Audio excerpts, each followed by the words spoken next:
Mehul. Sir जी, एक और cash का स्टॉक है आईएफबी इंडस्ट्रीज, इसमें खरीदारी की राय रहेगी। 1200 के आसपास का भाव है, यहाँ पे ही खरीदना है।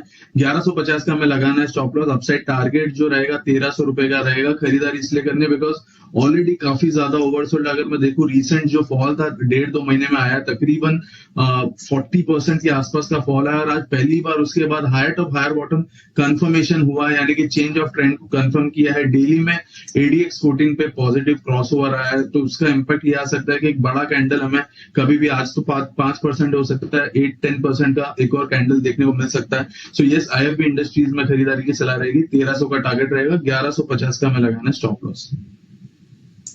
ये है आपके लिए राय। इस बीच जैन साहब के एक पसंदीदा स्टॉक पर मेरी पड़ी नजर, और वो है इंडियन ह्यूम पाइप।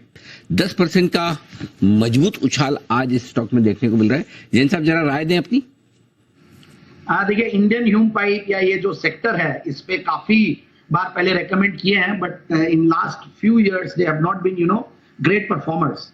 बट अब भी ऐसे लेवल पे है कि जहां पे अगर बॉटम फिशिंग अभी भी करनी है, आज कई बार ऐसा होता है कि निफ्टी 1000-1200 पॉइंट नीचे से बढ़ गया, लोगों को अब थोड़ा थोड़ा फोमो भी होने लगा है कि भाई हमने मिस कर दी, बट वैसा नहीं है। स्टॉक्स और आइडियाज मिलेंगे। लार्ज कैप्स पहले चल रहे हैं, बड़े बड़े बैंक्स और बड़े स्टॉक्स चले हैं। मिड कैप स्मॉल कैप में अभी भी 5-10% के रिस्क के साथ बहुत कुशन है। तो वैसा ही कुछ, अब जहां पे भी कोई भी पॉजिटिव न्यूज आती है तो ये सारे स्टॉक्स एक के बाद एक चलने लगेंगे, और वैसा ही कुछ देख रहे हैं। और अभी भी देखिए, क्वार्टरली रिजल्ट्स बहुत तोड़फोड़ तो नहीं थे, मतलब इनफैक्ट, बट ठीक था ओवरऑल। मुझे लगता है कि जिन्होंने लिया हुआ है वो होल्ड करके रखें, और पाइपलाइंस वाले बिजनेस, पाइप वाले बिजनेस, ये सब चल रहे हैं, ऐसा कोई भी नहीं है। सरकार की जो स्पेंडिंग है उन सब का बेनिफिशियरी ये पूरा सेक्टर हो रखा है। ईपीसी कॉन्ट्रैक्ट्स वाले कंपनीज, इनफैक्ट जो लास्ट रैली सितंबर में मैं बोलूंगा कि खत्म हुई, उसमें सबसे ज्यादा अगर हमने स्टॉक्स रिकमेंड किए थे तो वो ईपीसीज के थे, and all the stocks were doing well. और वैसा ही कुछ इंडियन ह्यूम पाइप जो ऊपर से काफी करेक्ट हो गया इस करेक्शन में, तो मुझे लगता है कि एक बाउंस तो जरूर देगा। बट यस, थोड़ी खरीदारी करनी है तो खरीदारी भी कर सकते हैं, और जिनके पास है वो होल्ड करके रखें। अभी अननेसेसरली एग्जिट नहीं करना।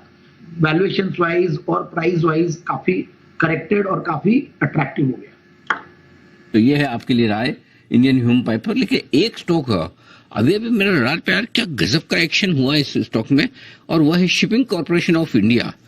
सुबह सुबह आज मेरे ख्याल से 10 की कमाई में था कुणाल जी की तरफ से। कुणाल जी ने तो नहीं, 10 की कमाई में तो सारे काम दिया, पिक ऑफ द डे में था। हाँ, पिक ऑफ द डे 168 की तरफ। कुणाल जी क्या गजब का मुंह बनाए, मतलब, और आराम से। सबसे बढ़िया बात है कि सबको खरीदने का मौका दिया। ऐसा नहीं कि आपने पिक ऑफ द डे सुबह सुबह दे दिया तो गैप से खुल गया, फिर किसी के हाथ में ही ना आया हो। बधाई स्वीकार कर सर, ऐसा मुंह तो मतलब बहुत ही रेयर और बहुत कम देखने को मिलता है।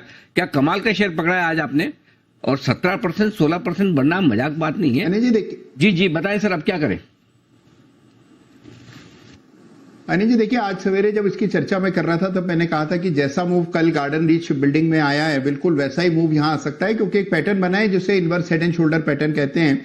और मैंने ये भी अनिल जी कहा था कि दर्जनों हेड एंड शोल्डर इनवर्स आपको देखने को मिलेंगे, कई सारे चार्ट्स पर आते हुए दिख रहे हैं। सब में ही अच्छा मूव है, लेकिन इसमें अनिल जी काफी डिप्रेस स्टॉक था, काफी समय से अंडर परफॉर्म कर रहा था, तो ब्रेकआउट आया और आज एक अच्छा मूव आया। तो मुझे लगता है जिनके पास पोजीशन है, सवेरे जिसने खरीदा है, अगर प्रॉफिट अभी तक नहीं लिया है तो एक ट्रेलिंग स्टॉप लॉस रख करके होल्ड करें।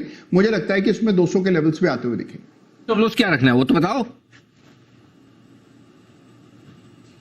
Anil ji trailing stop loss रखें 175 पर, 175 का ट्रेलिंग स्टॉप लॉस रखें। ऊपर मुझे लगता है 200 के लेवल्स आते हुए दिखाई देगा। ठीक है।